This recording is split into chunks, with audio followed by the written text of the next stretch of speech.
আজকে কিছু দালিলিক প্রমাণ দেখব।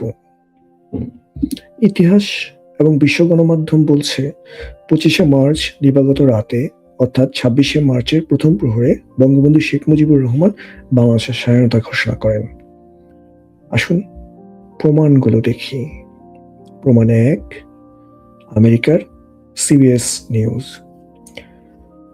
26শে মার্চ যুক্তরাষ্ট্র সময় সন্ধ্যা 5টার সংবাদে সিবিএস নিউজ প্রচার করে শেখ মুজিবুর রহমান বাংলাদেশের স্বাধীনতা ঘোষণা করেছেন। শুধু সিবিএস নয়, বিশ্বের অসংখ্য গণমাধ্যমে সেদিন একই সংবাদ প্রকাশিত হয়েছিল। There's civil war in Pakistan tonight. Federal troops are reported fighting mobs armed with rifles and even sticks and stones in Dhaka, Chittagong, and other major cities in East Pakistan. In a radio broadcast, President Yahya Khan accused East Pakistan's leader, Sheikh Mujibur Rahman, of treason and ordered the army to take any steps necessary to restore the authority of the government. A clandestine radio station calling itself the Voice of Independent Bengal broadcast that Rahman has declared East Pakistan an independent nation. In Dhaka yesterday, Rahman, who has long fought for self-government for East Pakistan, addressed a rally of his followers. The 51-year-old sheikh is the leader of the Awami League, a political party that won a landslide victory in national elections last December.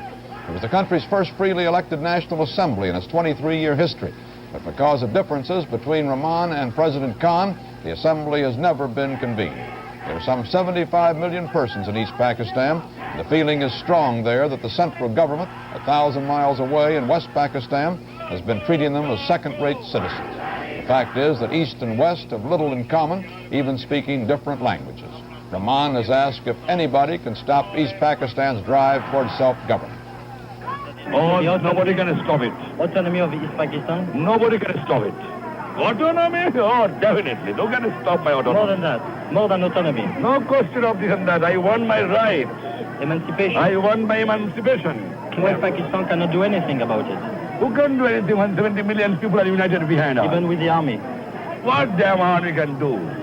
We don't care for them. They can suppress my people with bullets. So you're already the chief of independent Bengal.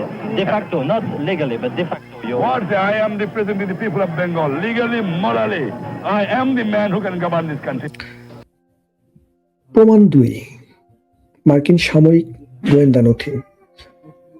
26শে March 1971 সালের তৈরি মার্কিন যুক্তরাষ্ট্রের সামরিক গোয়েন্দা সংস্থার একটি গোপন নথিতে স্পষ্টভাবে উল্লেখ আছে বঙ্গবন্ধু শেখ মুজিবুর রহমান স্বাধীনতার ঘোষণা দিয়েছেন। মনে রাখা উচিত, মার্কিন যুক্তরাষ্ট্রের সরকার সে সময় আমাদের বিরোধিতা করেছে। তাই এই গোয়েন্দা প্রতিবেদন কোনো বন্ধু দেশের মতামত নয়, এটি প্রতিপক্ষের নিজস্ব গোয়েন্দা রিপোর্ট।